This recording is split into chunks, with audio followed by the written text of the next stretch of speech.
Vamos pensar um pouco em espiritualidade emocionalmente saudável. E no último encontro que nós tivemos, eu li Gálatas 5:22. Quero ler novamente esse texto apenas como um ponto de partida, um versículo que você conhece muito bem. A palavra que está lá em Gálatas diz assim: mas quando o Espírito Santo controlar as nossas vidas, ele produzirá em nós esta espécie de fruto: amor, alegria, paz, paciência, retidão, bondade, fidelidade, mansidão e domínio próprio. Você conhece esse versículo? Você já leu muitas vezes esta palavra? Você já ouviu sermões? Já leu livros que falam do fruto do Espírito Santo? Mas seja sincero consigo mesmo. Este texto é uma realidade na sua vida? Você pode afirmar que você é marcado pelo amor, pela alegria? Você sente paz no seu coração? Você é paciente? Você é bom? Você é manso? Você tem autocontrole? Você tem domínio próprio? Isso é real na sua vida? Essa é uma questão que vem me preocupando há muito tempo. Porque uma coisa é você cantar certas mensagens, é ouvir sermões.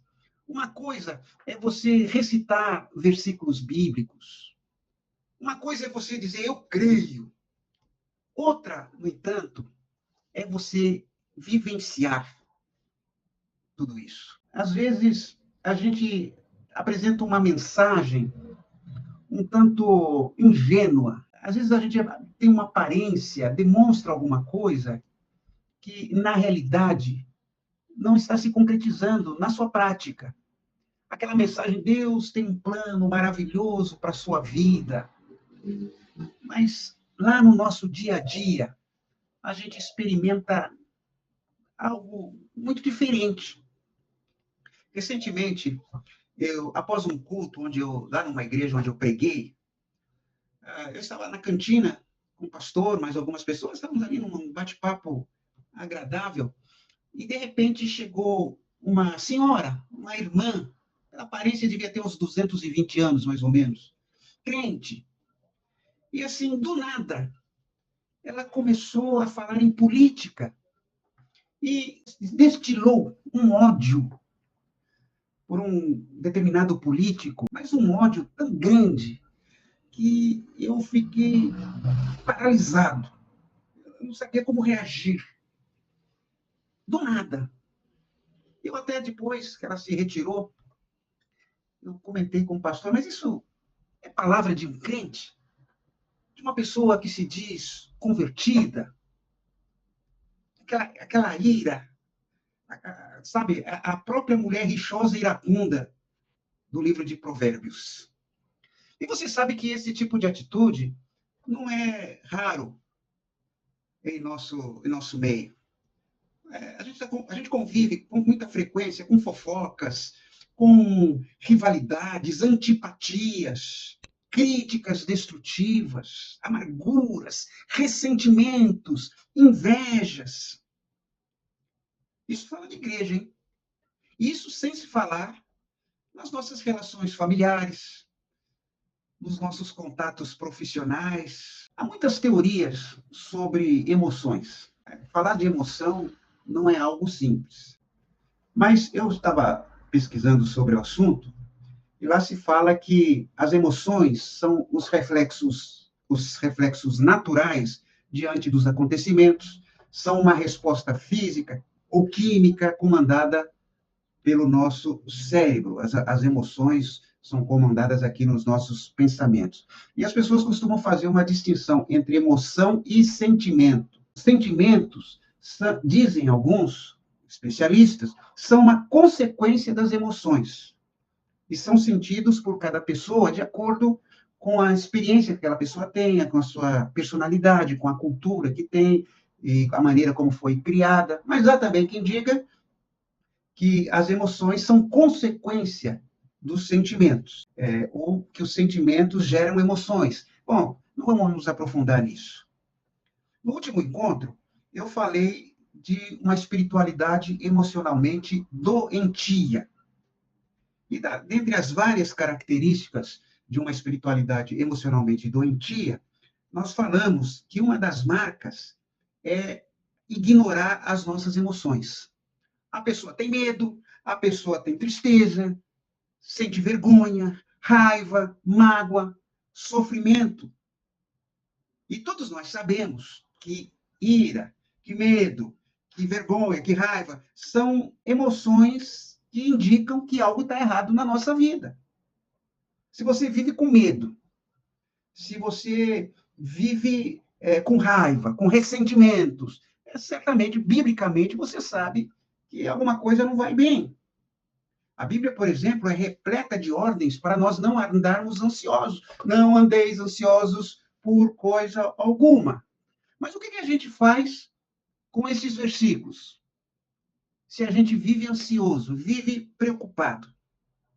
E como a gente vive ansioso, vive preocupado, e sabe que isso vai contra a Bíblia em que nós cremos, a gente costuma se encher de uma falsa confiança para afastar estes sentimentos. Nós citamos a Bíblia, nós cantamos, nós oramos, nós memorizamos a Escritura, e ou fazemos qualquer outra coisa para que nós não sejamos subjugados por esse sentimento de ansiedade. Estou dando apenas um exemplo. Você tem ansiedade?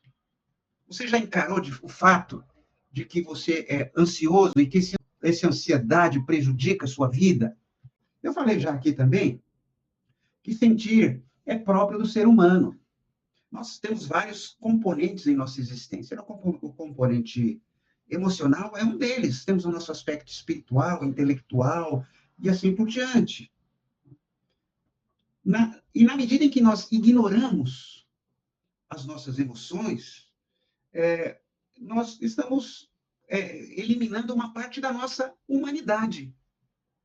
E às vezes nós ignoramos tanto as nossas emoções que temos incapacidade até de expressar amor, de expressar bondade, porque muitas vezes nós as ignoramos. As nossas emoções são um componente do que significa sermos feitos à imagem de Deus.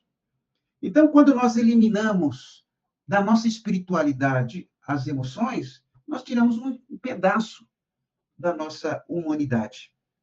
Existem várias formas de lidarmos com as nossas emoções. Por exemplo, algumas pessoas tentam eliminá-las, ignorá-las. Isso é muito comum, principalmente na espiritualidade oriental. Eu gosto muito de estudar a filosofia budista, mas uma coisa que eu tenho muita dificuldade de entender entre os budistas é que sofrimento não existe. Sofrimento é coisa da sua cabeça. Eu tenho ainda muita dificuldade, tenho tentado entender. Mas aí, então, você ignora emoção.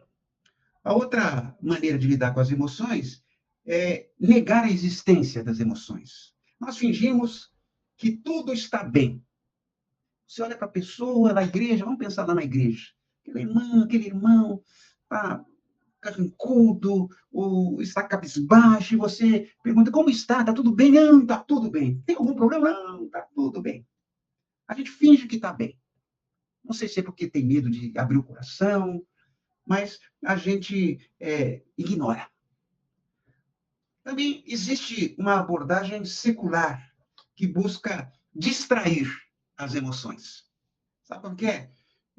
Como é que eu vou escapar dessa tristeza, dessa apatia em que eu estou? Então eu vou para um shopping, vou fazer compras. Eu vou assistir um filme bem alegre. Eu me lembro uma vez de um casal que estava tendo séria crise conjugal. Eu estava trabalhando no aconselhamento. E um dia o marido chegou para mim e falou, pastor, para dar uma melhorada no nosso relacionamento, para dar um pouquinho de alegria, nós fomos assistir ao show do Ari Toledo. Lembra do Ari Toledo, aquele humorista? E eu pensei, caramba, não é assim que eles vão resolver.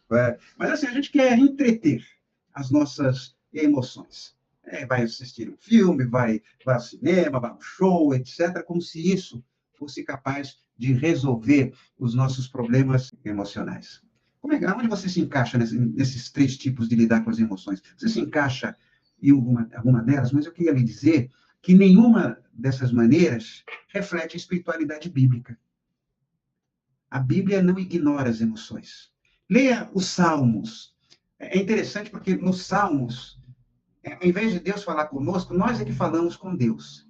E leia o que os salmistas dizem. Por exemplo, leia o Salmo 42, versículo 5, onde o salmista diz: por que estás abatido, a minha alma? Por que te perturbas dentro de mim?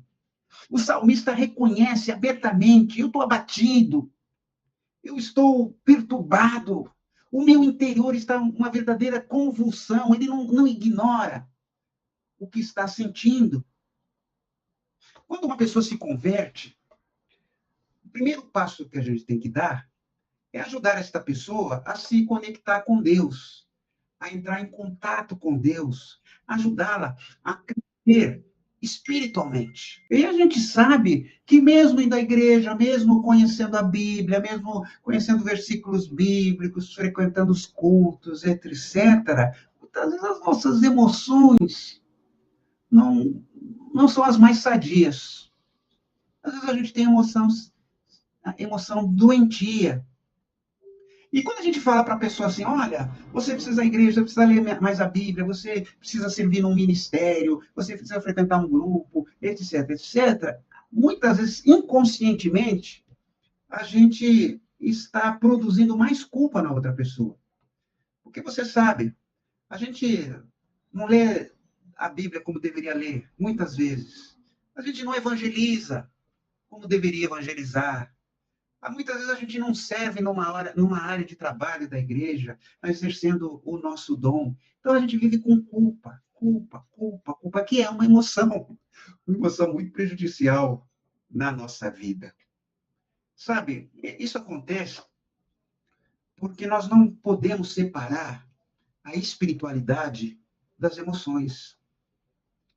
Eu conheço muito crente bom, muito conhecimento, crente que serve muito, que trabalha muito na igreja, e que, apesar disso, é emocionalmente doente. Isso acontece. Eu já vi muito crente tendo piti na igreja. Isso porque muitas vezes a gente não associa a nossa espiritualidade às emoções.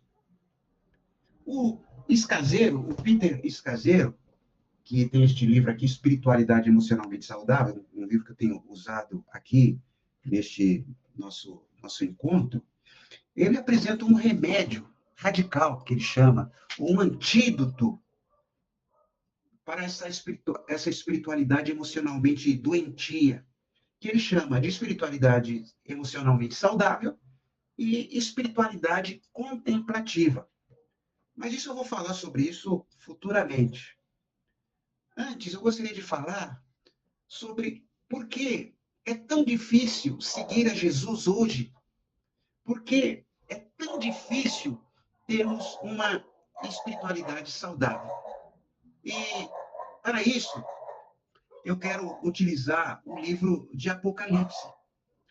Apocalipse retrata o Império Romano como sendo a besta do Apocalipse. É o Império Romano. Nem todo mundo concorda comigo.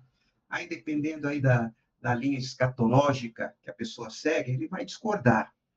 Mas, na minha precária opinião, a besta do Apocalipse, naquele tempo em que o Apocalipse foi escrito, é o Império Romano.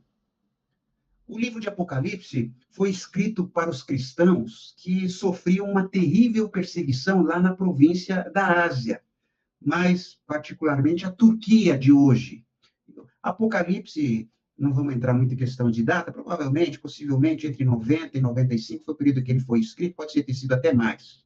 E para que o João tornasse o seu livro mais conhecido e mais inteligível, ele usou as figuras de imagens que eram conhecidas dos seus leitores, para que eles vissem com clareza o que realmente estava acontecendo. Note que o Apocalipse foi escrito num tempo de perseguição. A literatura Apocalipse é um livro, é uma literatura de tempos de perseguição. Não podia ser um livro claro, aberto, porque isso seria muito perigoso. Por isso eles usaram imagens daquele tempo.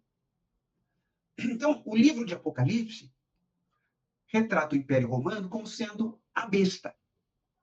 E, para a sua grande riqueza e paz, os romanos contavam com vários aspectos da civilização, a cultura, a economia, a educação, o exército. A organização romana era fonte de orgulho. Roma se proclamava a cidade eterna, oferecendo segurança e possibilidades impressionantes e uma grande riqueza. O mundo todo invejava a prosperidade e fartura do Império Romano. E o apóstolo João escreveu, lá em Apocalipse 13, 3 e 4, quem é semelhante à besta? Olha, eu estou dizendo aqui para você, a besta era o Império Romano. Quem é semelhante à besta? Quem poderá lutar contra ela? E como resultado, para muitos cristãos, a fé foi testada.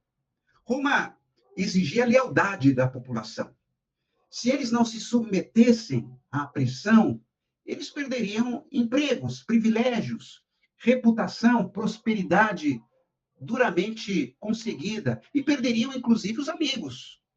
Alguns chegaram a abandonar a fé por completo, achando que posicionar-se contra a intensa e aparente e irresistível pressão de Roma era demais para suportar. Outros crentes ainda estavam tentando encontrar ali um meio termo entre os valores da cultura romana, a besta, e os valores de Cristo, buscando manter um pé no mundo e outro pé em Cristo. Nós temos apenas duas escolhas, porque não é possível você manter o pé nos dois lados. Ou nós nos acomodamos e permitimos ser absorvidos pela cultura da besta, ou saímos dela, dando testemunho fiel do que é verdadeiro, tanto em nossas palavras como em nossa vida. O livro de Apocalipse também quer que compreendamos que por trás da besta está um dragão feroz e enorme, impressionante poder, impressionante eficácia. Em outras palavras, Satanás, que é o dragão de Apocalipse, estava usando o Império Romano para isolar as pessoas por todos os meios possíveis de um vivo relacionamento com Jesus. Olha só o que diz Apocalipse 12, 9 e 17. E foi expulso o grande dragão, a antiga serpente, chamada Diabo, e Satanás, que engana todo mundo. O dragão se enfureceu contra a mulher e saiu para atacar os demais filhos dela, os que guardam os mandamentos de Deus e mantêm o testemunho de Jesus. E aí você vai me dizer, pô, mas hoje a besta não é mais o Império Romano, o Império Romano já caiu. Quem é a besta para nós que vivemos em pleno século XXI? A mensagem do Apocalipse é que em toda a história, em todas as partes do mundo, os crentes devem resistir à besta que é manifestada pela cultura de sua geração, de sua época, a cultura da época em que nós estamos vivendo hoje, e temos que superar esta cultura. Nem tudo em nossa cultura é pecaminoso. Há muitos aspectos saudáveis na nossa cultura, mas existem aspectos doentios no tempo em que nós estamos vivendo. Então, é essencial vermos claramente como a besta está ameaçando a igreja e absorvendo os cristãos dos nossos dias, do nosso tempo. Nós vivemos numa época de capitalismo, tecnologia, comunicação moderna. Nós estamos vivendo na mais eficiente civilização de todos os tempos. Vivemos uma cultura global. E esta cultura global é a besta que ameaça nos engolir nesses dias. Os valores centrais da besta do século XXI gritam para nós de computadores, de outdoors, de mídias, de streamings, de TV, de música, de escolas, de jornais, de revistas. Então, hoje, o que a besta está nos dizendo?